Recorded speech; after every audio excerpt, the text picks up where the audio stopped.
خداوند یسوع المسیح ہمارے منجی یشوع مشیح کے عظیم اور جلیل اور قدوس نام میں آپ سب کی سلامتی ہو۔ نبیوں کی کہانی پروگرام کے ساتھ ہارون خان آپ کی خدمت میں حاضر ہے،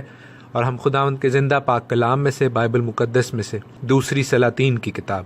سیکنڈ کنگز، راجوں کی کتاب کو سیکھتے جا رہے ہیں۔ 17ویں باب میں ہم موجود ہیں، 17th چیپٹر، اور اس سلسلے کی 4th ایپیسوڈ ہے، چوتھی قسط ہے۔ عزیزو، خداوند کی شکر گزاری کرتے ہوئے اس کے حضور آتے ہیں اور آپ سبوں کے لیے خداوند کی حکمت کو، وزڈم کو، سمجھداری کی پاک روح کو مانگتے ہیں، تاکہ آپ کلام کے حوالے سے کلام کے بھیدوں کو، مسٹریز کو جب سنیں، سیکھیں تو انہیں سمجھنے والے ہوں، اور ان کے حوالے سے جو خداوند کی پاک مرضی ہے، جو اس کا میسج ہے، پیغام ہے آپ کے لیے، آج کے لیے، اس کو اپنی زندگی میں لے کر اس سے برکت پانے والے ہوں۔ اس باب کی، اس چیپٹر کی جو گزشتہ پریویس آڈیوز ہیں، ان میں ہم نے بہت اہم اور خوبصورت باتوں کو، کلام کی خوبصورت باتوں کو سیکھا۔ اسرائیل کے بادشاہ ہوسیہ کے حوالے سے سیکھا، سکوت سامریہ کے حوالے سے سیکھا کہ سامریہ کی جو سیج ہوئی اور پھر ان کو تتر بتر کیا گیا اسور کے بادشاہوں کی طرف سے۔ خداوند کی جو چارج شیٹ ہے، خداوند نے جو الزام لگائے، جو فیکٹس تھے، جو حقیقتیں تھیں اسرائیل کی برائیوں کے حوالے سے، اس حوالے سے ہم سیکھ رہے تھے،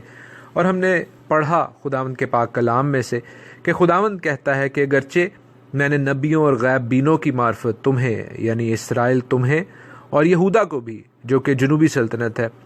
ان کو آگاہ کیا، انفارم کیا، بتایا کہ تم اپنی بری راہوں سے باز آؤ،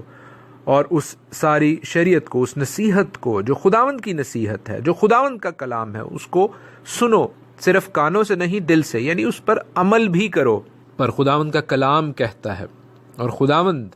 اپنی قوم سے کہتا ہے کہ تم نے خداوند اپنے خدا پر ایمان نہیں رکھا۔ عزیزو، کئی دفعہ ہم ایمان کو، فیتھ کو صرف ایسا سمجھتے ہیں کہ بس ہم نے دل میں سوچ لیا ہے تو ہم ایماندار ہیں۔ خداوند یہاں پر ایمان کے حوالے سے بڑی اہم بات، امپورٹنٹ بات کر رہے ہیں۔ ایمان، faith is a practical thing, یہ عملی بات ہے۔ وہ کہہ رہے ہیں کہ تم نے ایمان نہیں رکھا، تم نے میرے کلام سے گردن کشی کی۔ جب خداوند کے آئین سے، احکام سے، کلام سے گردن کشی کی جائے، نافرمانی کی جائے، ڈس اوبیڈینس کی جائے، تو یہ بے ایمان ہونے کی واضح علامت ہے، سائن ہے۔ صرف خداوند کے کلام پر عمل کرنا ہمیں یہ نہیں بتاتا کہ جی ہم اس کے وسیلے سے بچ جائیں گے، بلکہ اس کے وسیلے سے خداوند ہمیں اپنا ہولی، مقدس، سینکٹیفائی، علیحدہ کیا ہوا مخصوص بیٹا یا بیٹی گردانتا ہے۔ اور میں ہمیشہ کی طرح اس بات پر زور دوں گا کہ آپ اس چیپٹر کو، خداوند کے کلام کے اس حصے کو، دوسرے سلاطین کے 17ویں باب کو، 2 کنگز 17 کو ضرور پڑھیے، کیونکہ خداوند کہتا ہے کہ تم اپنی آس پاس کی قوموں کی تقلید کرنے لگے، ان کی کاپی کرنے لگے، ان جیسے کام کرنے لگے۔ جب میں نے تم کو علیحدہ کر لیا ہے، جب میں نے تم کو مخصوص کر لیا ہے، تو تم ان جیسے کام کیوں کرتے ہو؟ ان جیسی ریچولز، ان جیسی ٹریڈیشنز، ان جیسی روایات کو کیوں فالو کرتے ہو؟ عزیزو، خداوند کا یہ میسج کل اور آج بلکہ ابد تک یکساں ہے۔ خداوند آج بھی اپنی قوم کو، اپنے بیٹے اور بیٹیوں کو، جنہیں اس نے اپنے خون سے، اس برہ کے پاک لہو سے، بیش قیمت لہو سے علیحدہ کر لیا ہے، آج بھی یہی کہتا ہے کہ تم اپنی آس پاس کی قوموں کی تقلید کیوں کرتے ہو؟ کیوں اپنی میراث کو، کیوں اپنی نجات کو کھونا چاہتے ہو؟ عزیزو، ایک اور اہم بات ہمیں ان آیات میں، کلام میں مقدس کے اس حصے میں بڑی واضح طور پر ملتی ہے کہ اسرائیل کی اور یہودا کی سیپریشن ہے، وہ علیحدہ مملکتیں ہیں۔ اس حوالے سے میں بارہا آپ کو سکھا، بتا اور سمجھا چکا ہوں، لیکن جس پوائنٹ کی طرف، جس اہم نقطے کی طرف میں آپ کی نشاندہی کرنا چاہتا ہوں، وہ یہ ہے کہ خداوند نے اپنی قوم یہودا کو داؤد کے گھرانے کے بادشاہ نوازے۔ ریسٹ آف دا ٹرائبز میں، باقی اسرائیل میں، جسے افرائیم یا اسرائیل کے 10 قبیلے کہا جاتا ہے، مختلف بادشاہ مختلف قوموں سے، قبیلوں سے آتے رہے، لیکن یہودا میں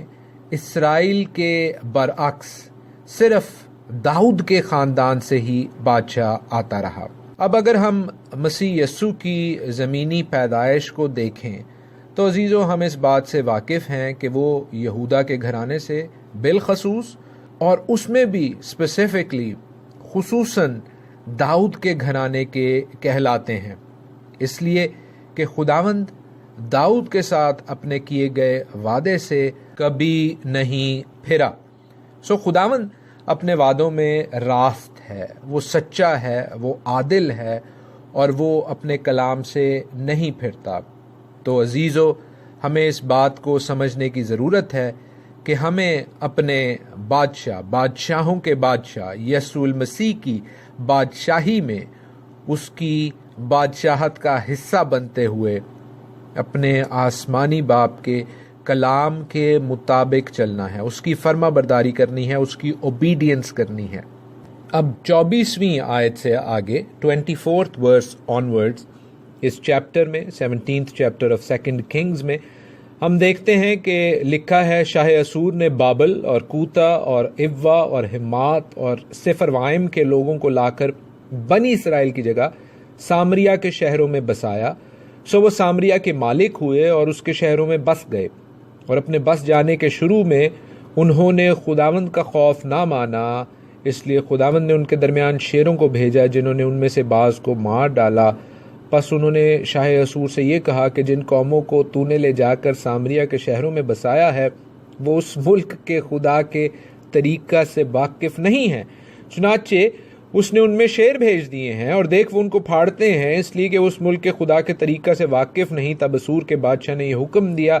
کہ جن کاہنوں کو تم وہاں سے لے آئے ہو ان میں سے ایک کو وہاں لے جاؤ،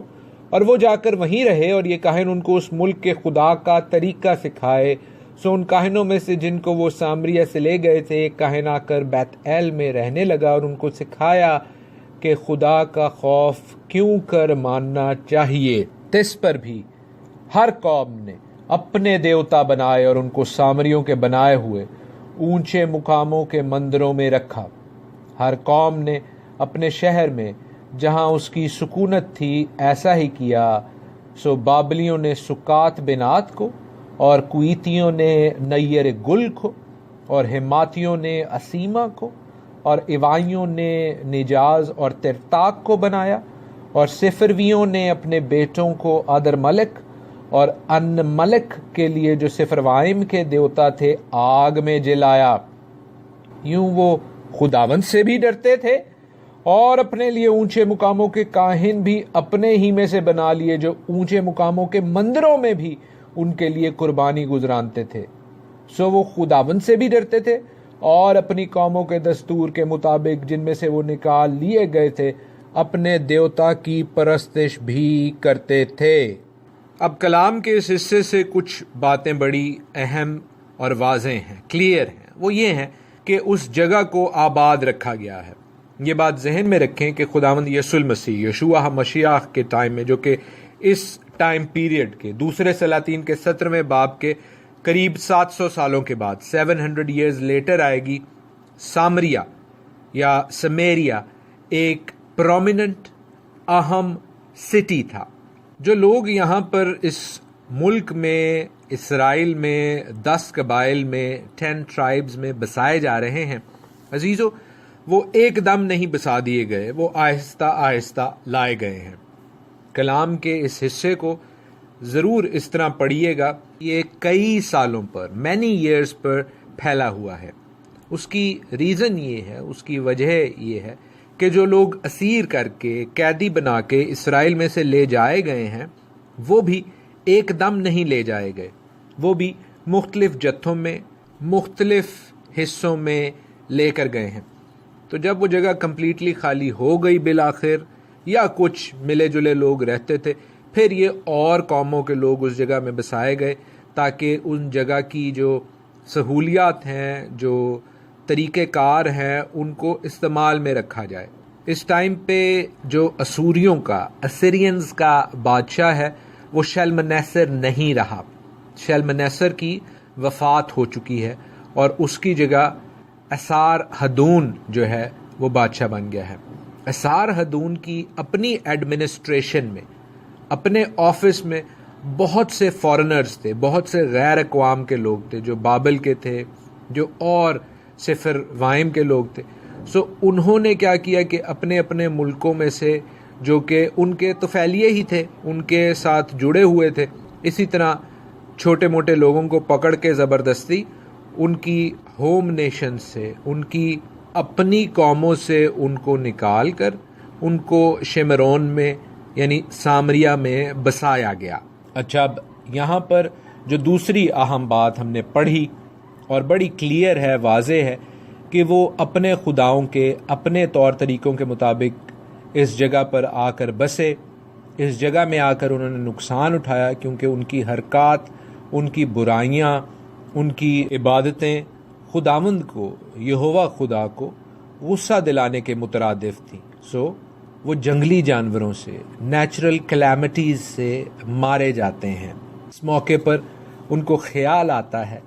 اور یہ خیال یہ اس کلچر کو سم اپ کرتا ہے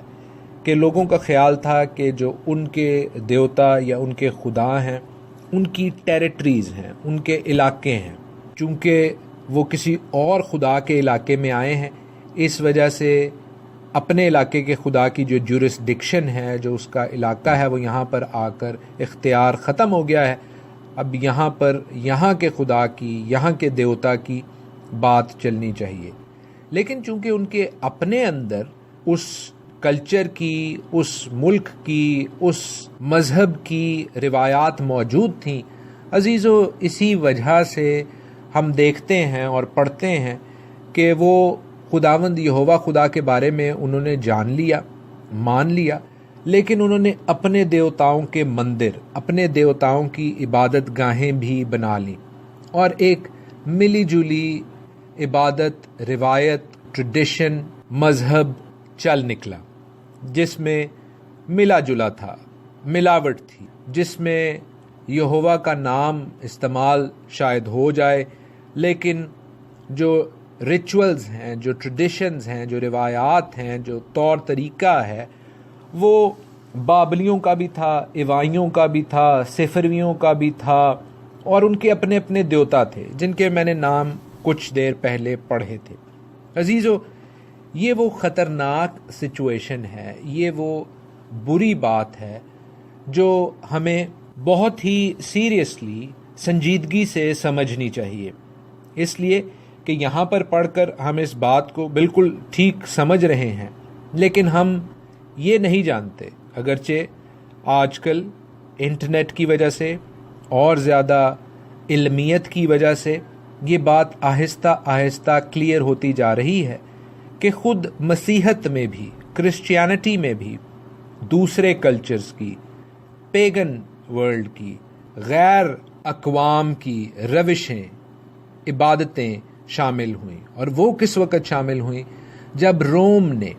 جو کہ ایک سپر پاور تھا، خداوند یسوع المسیح کی کروسیفکشن، مصلوبیت، اس کے بعد جی اٹھنے اور اس کے بعد آسمان پر اٹھائے جانے کے بعد ہم دیکھتے ہیں کہ روم نے اگرچہ انیشلی شروع میں خداوند کے ماننے والوں کو بہت ستایا، لیکن بالآخر جب تیسری صدی عیسوی میں، 3rd سینچری میں روم کا بادشاہ مسیحت کو قبول کرتا ہے تو بحیثیت بادشاہ کے وہ سرکاری مذہب مسیحت، کرسچینٹی کو روم میں رائج کرتا ہے. اور روم چونکہ اس وقت سپر پاور تھا، جس طرح یہاں پر اسیریا اس وقت سپر پاور ہے، تو جتنے ملک، جتنی قومیں اس کے ساتھ لنکڈ تھیں، ملحق تھیں، ان سبھوں کے لوگ جو کہ مختلف دیوی دیوتاؤں کو منانے والے تھے، ان کے کلچرز کو، ان کی عبادتوں کو کرنے والے تھے، ان کو بھی مسیحت کو قبول کرنا پڑا.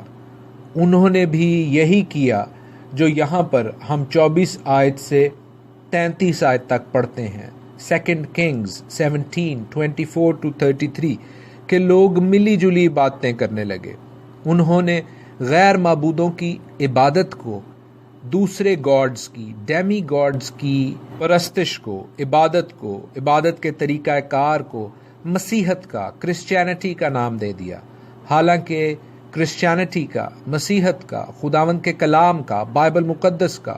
ان کئی روایات سے کوئی تعلق نہیں ہے. اور یہ پیگن باتیں، روایتیں،